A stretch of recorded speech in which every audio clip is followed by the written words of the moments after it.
Hi, welcome to You, Me and Mediumship. I'd like to start really by just saying a big thank you to all the subscribers.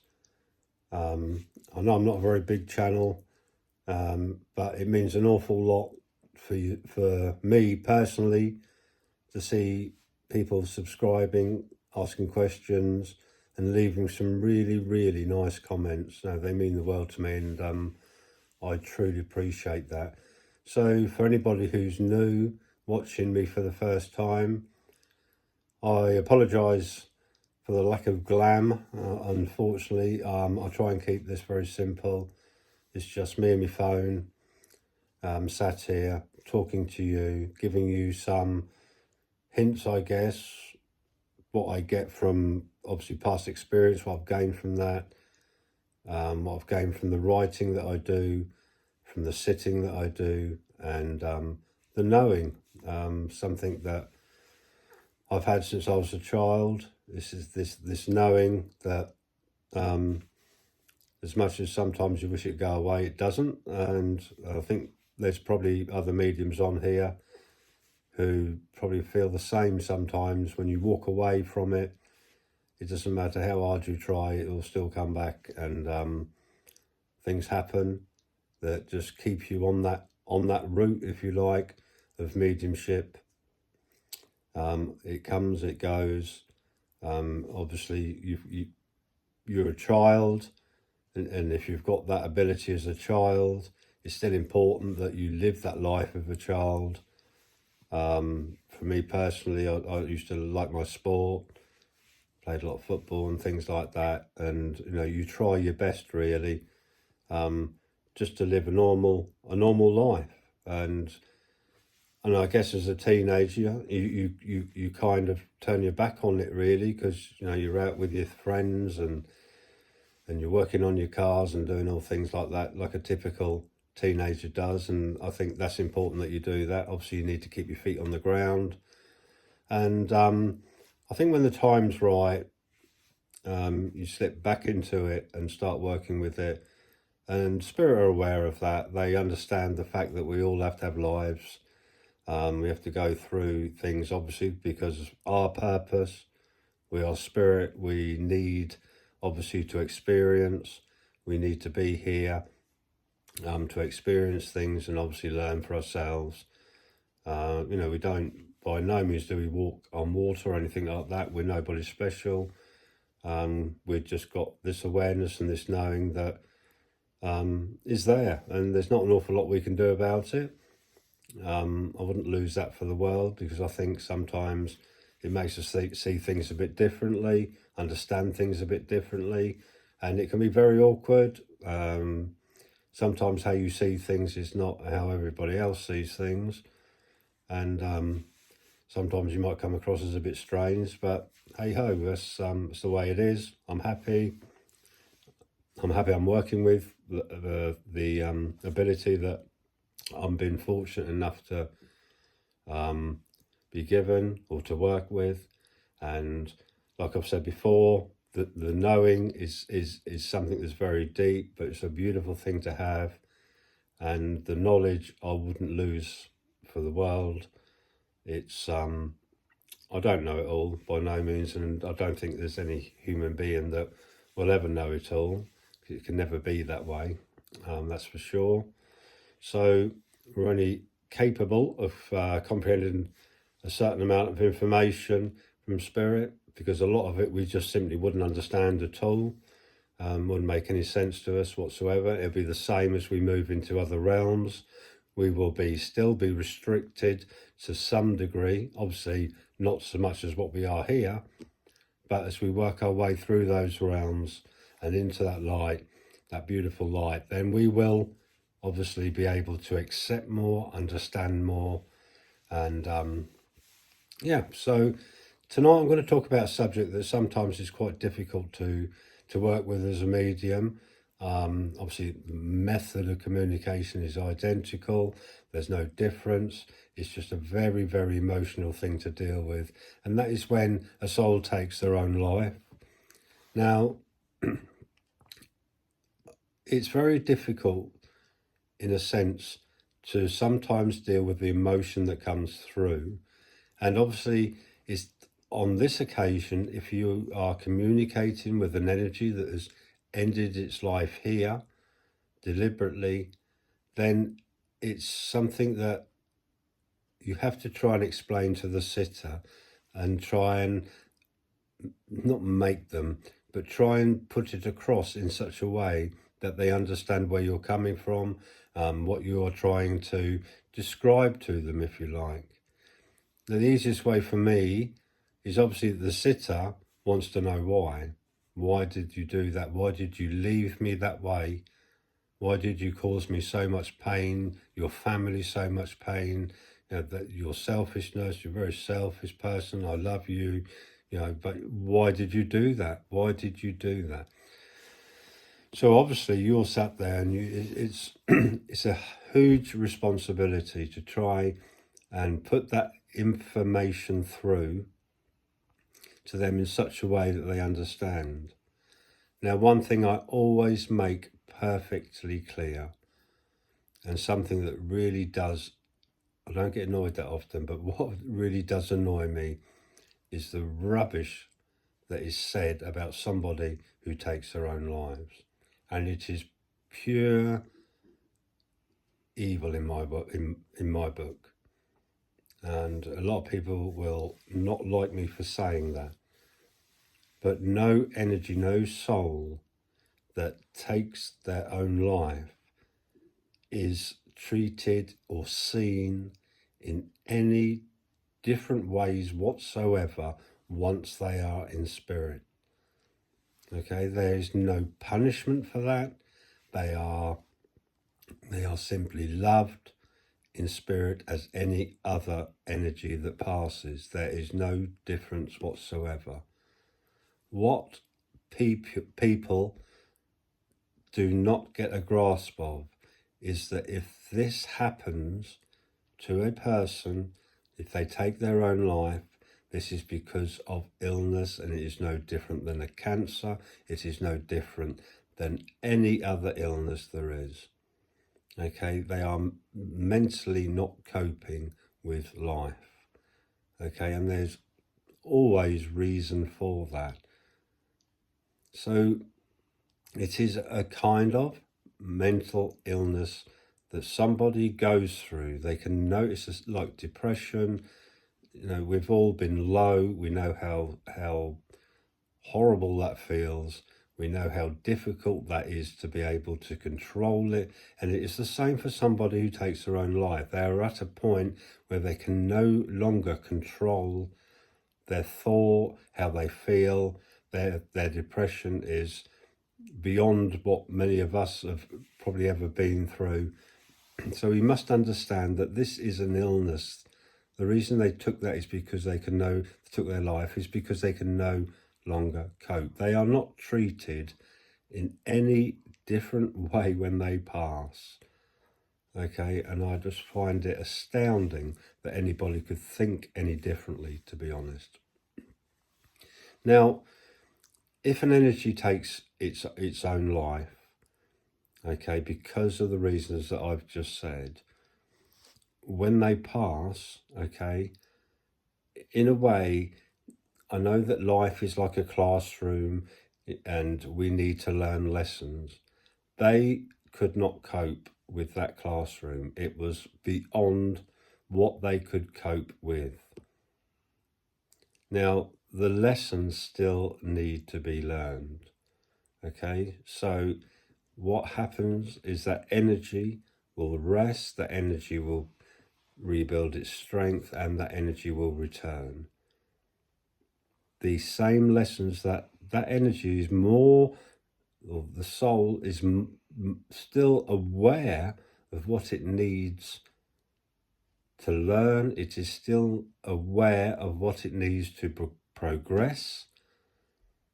It still knows what it needs to be able to move on and forward through those realms. It knows what it needs. And just because there was a failure of being able to grasp that or to deal with those lessons in this realm does not mean that that's the end of it. They will simply return and relearn those lessons. So I can hear people saying now, well, what's to stop them doing that again? There will be there always is support, obviously, spirit-wise, energy-wise, there's always support there. But the physical mind, okay, is not always capable of dealing with life.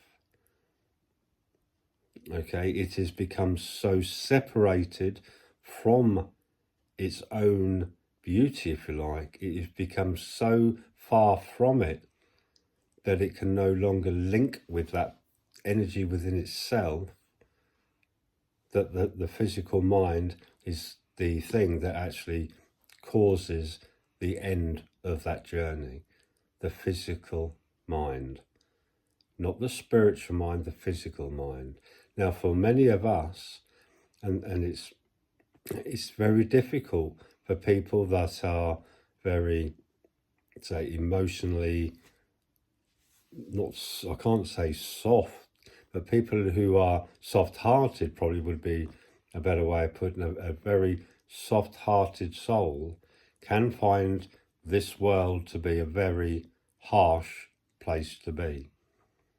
And sometimes if you get a lot of things go wrong, then it's very difficult for you to cope with that. Now, if that link between mind, body and soul is that far separated, then the physical mind will just go off on its own, basically. A bit difficult to explain this, but it is basically in a world of its own. It's not coping, it's had enough, it wants to end it. And that's the physical mind. It's lost all contact with self. It's out there on its own. So basically it gives up. It is in a way no different than the pain threshold. If we can take so much pain, and I'm talking about like physical pain, before we pass out. So the mind will take so much, and then you will slip into unconsciousness, if you like. It will cut off, it will stop, it will say, no, that's enough, and off you go. You just slip into an unconscious state because the mind cannot cope. That is it. It cuts off, not having no more of that, it says. And that is no different for somebody who has the illness of depression. The mind will take so much before it's had enough. And then the time comes when that life is ended. So basically the cause of that is, like I said, the separation of mind, body and spirit. The separation of that is so far fetched, if you like, is so far gone, then the mind rules itself. It has no longer any link with the soul. And then, like I said about the pain threshold, a very, very similar thing happens. It's simply had enough. So we need, right, as mediums, to try and explain, probably a bit simpler than that, than what I've just done, but to your sitter, that energy, that soul, your loved one, okay, is absolutely fine and is treated in no different way than any other energy or soul that passes, be it through old age, illness, whatever. That energy, that soul is in that same beautiful place where we all find ourselves at various points after we pass, but we all find ourselves there. So please don't think that your husband, your brother, your sister or whatever is anywhere any different. Okay, so it's important that we explain that, and then we go on and we give the reading. Okay, there's always apology from the energies that come through that have taken their own lives. There's always that apology for what they have done. But if we are doing our job properly as mediums and we are explaining that this isn't through selfishness, this is simply through illness, then I think it helps your sitter understand. So we need to be able to put that across, and then we can work with the communication. We can give that evidence of survival through the reading like we would any other reading. So I thought I'd just touch on that. For any of you that are watching this and maybe have lost friends and relatives through suicide, then please rest assured, okay, they are fine, absolutely fine and at peace. They, like us all, we will all, if need be, we will all either return to this realm or, fingers crossed, we'll all step up to the next and stay and not have to return. That's why it's important to live a good life and be good to everybody, but learn, okay? We all need to learn. This is the classroom, and by sitting in that power like we do, okay, we learn a little bit about our purpose, about the energies that are around us. We learn from that sitting in the power. We learn to open up that line of communication. So I hope that helps a bit. It's a very difficult subject to talk about. But like I said, I know without any doubt in my mind that energy is treated no differently, however that life ends. Whatever the age of that energy, however it ends, we are all treated the same, okay? There's no judgment when you get there, okay? You're not sat down and told off or anything like that. The only judgment that takes place when you pass is your own judgment of self, okay? And that can be either easy or very difficult. But the good thing is, when we judge ourselves through passing, when we experience what we've gone through ourselves, what we've experienced, what we've done to other people, we will know the real depth and feeling of that. We will totally understand what we have done, not only the bad, but also the good. That's how we know as energy what we need to experience if we need to return. We will know what we lack. We will know what we need to grow and to be able to feed that source. So, there's, I don't know, sometimes it's very difficult without upsetting too many people, really, but it's very difficult to put across. But there's no judgment, like I said. You'll just judge yourself, okay? So depending on what type of life you led, obviously depends on how that judgment feels to your soul. And if you have caused pain to others, believe me, you will know what that pain felt like. That is how you judge yourself, because you will feel it, you will know. And like I said, it's not all bad. No, there's good as well. You will feel that joy, you will feel that love that you have given to other people, to other energies and other souls. So, gone off subject, haven't I? Yet again, never mind. But anyway, I hope you like the video. Please like and subscribe. Share the video too if you can. That would be absolutely brilliant. And pop over to my Patreon if you want really to, well, I do one-to-one mentoring, and there's a few more videos on there. A lot more videos to be posted on there. It's just time at the moment, but I will get to add some more on there. They will tend to be a lot longer, a lot more in depth. Not teachings, I don't believe in that, but there'll be things to make you think. There will be things that just little things that maybe help you in your sitting in the power, in giving the readings and things like that. So anyway, I'm going to go. Thanks for listening. Take care, like and subscribe, and I'll speak to you again very soon. Bye for now.